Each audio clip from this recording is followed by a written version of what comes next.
Bienvenidos a El Podcast de la Semana, un espacio de reflexión, verdad y esperanza. En este canal te damos la bienvenida a un podcast diferente. Cada semana abordamos temas actuales, profundos y transformadores desde una perspectiva bíblica y humana. Aquí hablamos de lo que importa: la fe, la familia, la integridad, la gratitud, el propósito y los desafíos que enfrentamos en la vida moderna. Producido por Rodolfo Vargas, este programa está diseñado para inspirarte, confrontarte con la verdad y ayudarte a crecer espiritualmente y personalmente. Suscríbete y activa la campanita para no perderte cada nuevo episodio. Comparte, comenta y sé parte de esta comunidad que busca respuestas con propósito. Comencemos. Bienvenidos a este espacio. Hoy vamos a adentrarnos en uno de esos temas que siempre genera debate: la existencia de apóstoles modernos en el cristianismo, ¿no? Exacto, es un tema que ha dado mucho de qué hablar en varias iglesias evangélicas. ¿Qué es lo que realmente dice la Biblia al respecto? Mira, el Nuevo Testamento nos muestra que los apóstoles fueron elegidos directamente por Jesús y su labor era fundacional.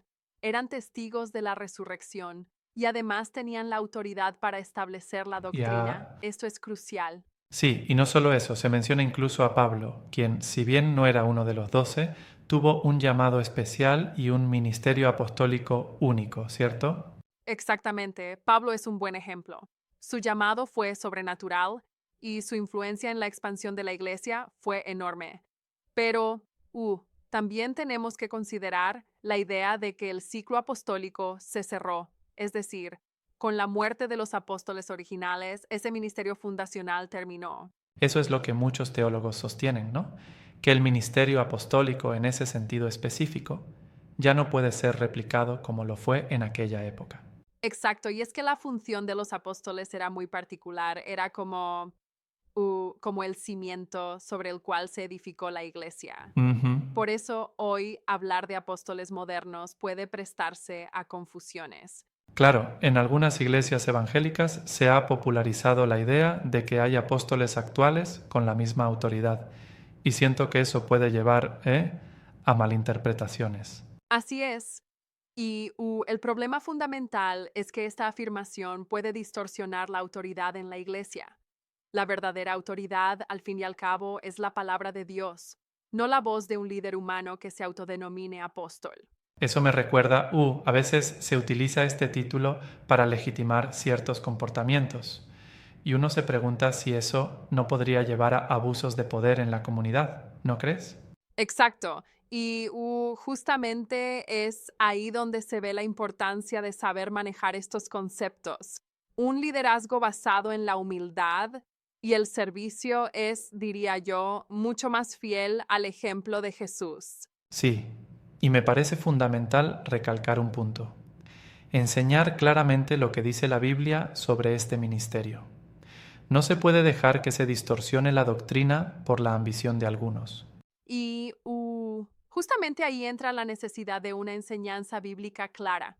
Las escrituras ponen de relieve que la autoridad de la iglesia está en la palabra de Dios, y la función de los apóstoles fue única y exclusiva de ese periodo de fundación. Claro, y eso nos ayuda a mantener la unidad, ¿no? Porque cuando hay confusión sobre quién tiene autoridad, pueden surgir divisiones y conflictos innecesarios. Exacto. Y además, al normalizar el error de los apóstoles modernos, se corre el riesgo de que se otorgue un poder excesivo a ciertos individuos, lo cual puede terminar siendo perjudicial para la comunidad. Ahora, ¿cómo crees que se podría frenar ese tipo de abusos o malos entendidos? Bueno, para empezar, es primordial promover un modelo de liderazgo servicial, es decir, líderes que actúen como verdaderos servidores de la comunidad, siguiendo el ejemplo de Jesús. Ese punto es clave, sobre todo cuando Jesús mismo enseñó en Marcos 10, 42, 45, que el líder debe ser el servidor, ¿no? Exacto, claro. Y eso se traduce en que la autoridad se debe ejercer con humildad y responsabilidad sin que se transforme en una herramienta de poder personal. Es Ujú. vital mantener ese equilibrio.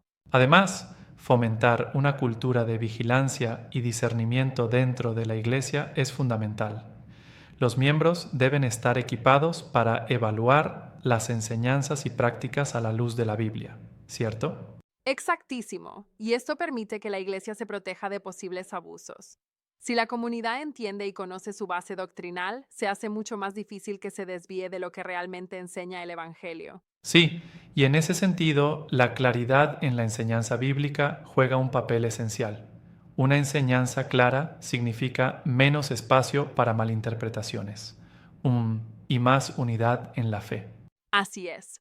Y no se trata solo de evitar conflictos, sino también de garantizar que la Iglesia siga siendo una comunidad fiel y coherente en su misión, centrada en el mensaje del Evangelio.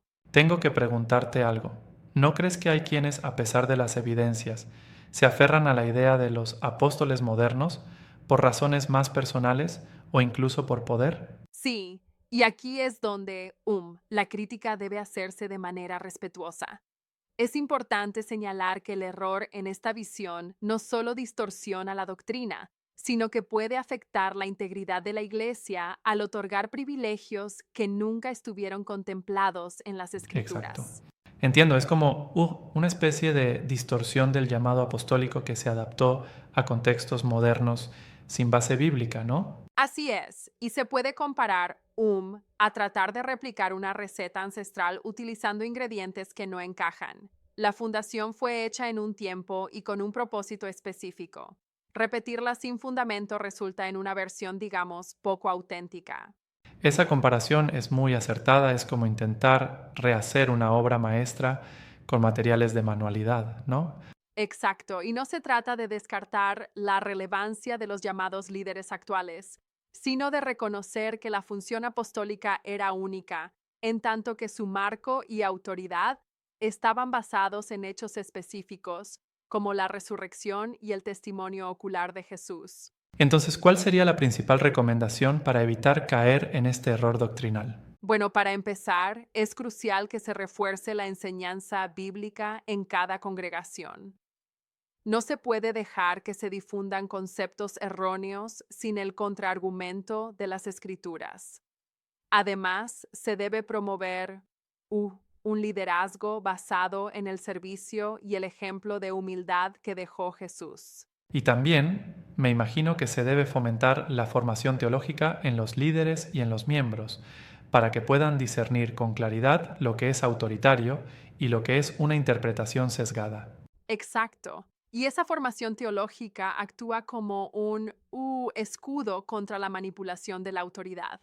La plataforma principal debe ser siempre la palabra de Dios. Y todos debemos someternos a esa verdad inmutable.